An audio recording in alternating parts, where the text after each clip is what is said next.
Alright, so I'm going to install this transmission heater kit in my John Deere 3025e. Here is the heating element. Looks like it says it's made in USA, and according to what it says here, oh geez, that's really close. Looks like it's 150 watts. Yeah, 150 watts is what it looks like. Yeah, made in USA. So this actually goes in the drain plug in the rear of the machine. So if you were going to do this, you could probably do it if you pull out the drain plug and you're really quick with it, or when you do the first service on the machine like I'm doing, I would change it then, because you get all the oil drained out of the system, then you can thread that back in. So it comes with the plug, which plugs into the heating element, and it also comes with this little rubber covered clamp here, metal covered rubber clamp. And then it comes with these directions, and it's supposed to work on all these different machines. My machine is right here, the 3025e. So, and if you look, it's like, whoa, this is pretty extensive. I don't know if I'm going to be able to handle this install, because there's a lot to it. And it goes through a bunch of safety running stuff. And then preparing the tractor, you should disconnect the battery, right? Yep, okay. And then, you know, one of the steps is putting this caution tape. And if you've done the heating element, it does the same thing, or the coolant heater does the same thing, but you're supposed to put that on there. And then it's got for different tractors here. This is for the 2027R and 3E series, so we're a 3E.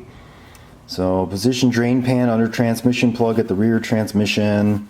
Allow to drain. Yeah, we're not doing that. Well, we did do that because I did a service on it or whatever, but so you're going to remove the transmission plug, and there's a cap screw. So if you look at the diagram here, so the cap screw is going to be, I'm assuming, for that little clamp that they have, so that's no big deal.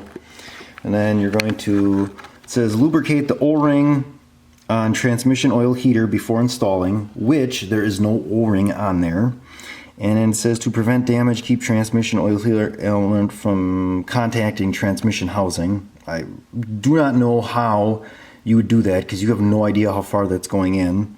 And then it gives you a torque spec there, oops, of 35 plus or minus 7 foot-pounds.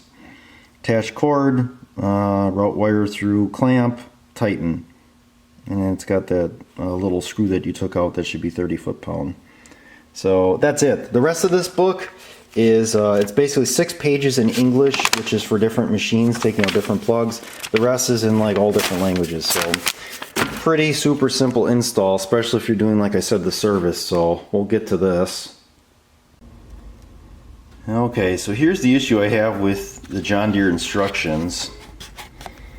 So if we go over here, it says note, lubricate O-ring on transmission oil heater before installation. It doesn't come with an O-ring. I don't know that it needs an O-ring, so I went and bought 2 O-rings, both the same price. One was from True Value, and the guy couldn't tell me if it was oil resistant. He said, oh, it's an O-ring, it's rubber. Great. Is it oil resistant? Because if it's not going to work. Then I went to Napa and told them I need oil resistant, and they gave me this one, which was twice the size, and it was also the same price, 62 cents. I don't know. This is pipe thread. If you put sealant on it, I don't know why you would need an O-ring on there. I feel that the instructions for the engine block heater were the exact same thing. It said to put a O-ring on. So I think I'm going to try it this time. I'm going to use this bigger O-ring I got from Napa. I'm going to put it on. I'm also going to goop the threads up with thread seal, and we're going to install it that way, and hopefully that's hopefully it's okay. The worst that could happen, it's going to leak, I guess.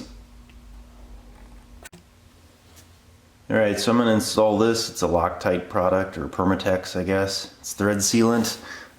This is what I used on the engine block heater when I installed that. So same type of thing.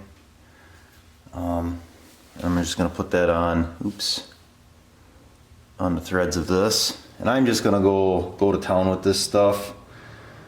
I don't want it to leak. I don't know that it's going to, because like I said, this is pipe thread. So the tighter you go here, the better chance you have of it not leaking. But it does also say do not turn in too far that the heater bottoms out. Well, how are you supposed to know if the thing is bottoming out or not? It's not like you can see. And if it doesn't, I don't know. The instructions are kind of vague at best. They could do a little bit better job with their instructions. So now if we look, there's the, get it there. There we go. It looks like it's pretty dry. Kind of just check that again. I don't know. There's still oil at the very bottom here.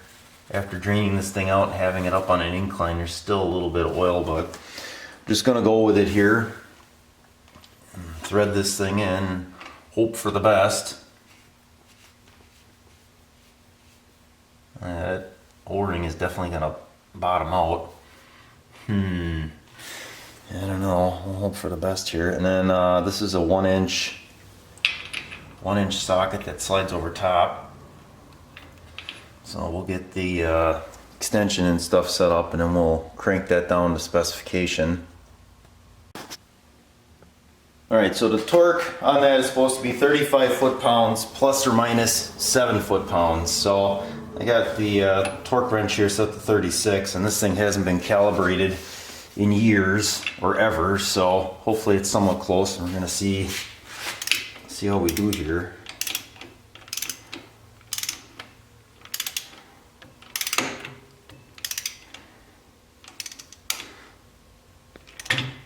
Maybe it'll just split that O-ring and slice it. I don't even know that that's the right type of O-ring either. I think the compression on that O-ring should be much higher for the application. I can't imagine that there's a ton of pressure though here. Yeah. Okay, so that O-ring is just actually squishing out. We're taking that O-ring off. We're absolutely not going to use an O-ring. That's just not going to work. I don't know. I didn't use an O-ring on the engine block heater. I don't know why it calls for an O-ring. And the thing is, if John Deere wants an O-ring, they want an O-ring on here, they should give you a specification of type, brand, model number of O-ring that's supposed to be on there. But this, and I kind of looked at that too when this guy at Napa gave me this thing, and I was like, what the heck kind of O-ring are you giving me here? There's no way that this is the right thing. Now I'm going to get this sealant all over everything. Oh, I should have known. So that was basically just about an hour and a half wasted looking for an O-ring. I don't know. There used to be a point in time where you could go to a store, especially if you went to like a True Value, you could tell them what you're looking for and they'd be able to help you.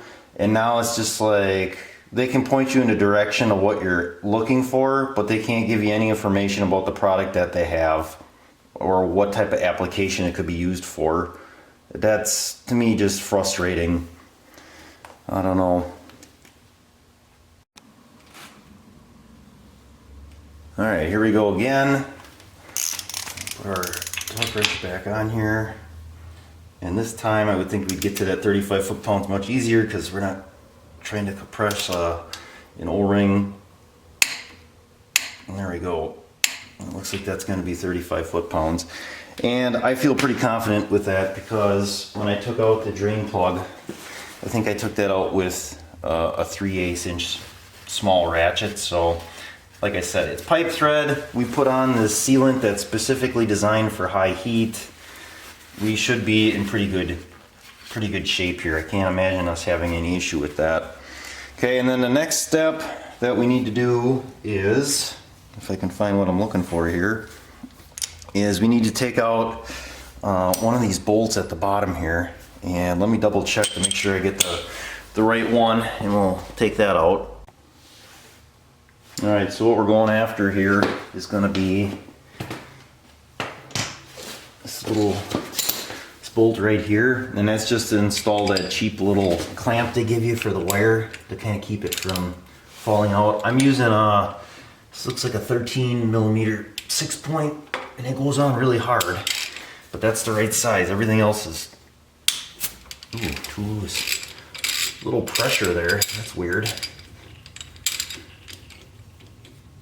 I'll move this oil pan just in case there's some sort of weird oil that comes out of this bolt, which hopefully there wouldn't be. It's surprisingly long. No, looks dry. All right, so we got our connector here. And I don't know, I thought about putting a little dielectric grease in there just because I think that's a good idea. Don't know that it's gonna hurt. So actually I'm gonna put it on this part here on the plug. I'll just throw a little bit in there in each one there. Oh, perfect. And then we're gonna send this on its way here. That just kind of plugs in.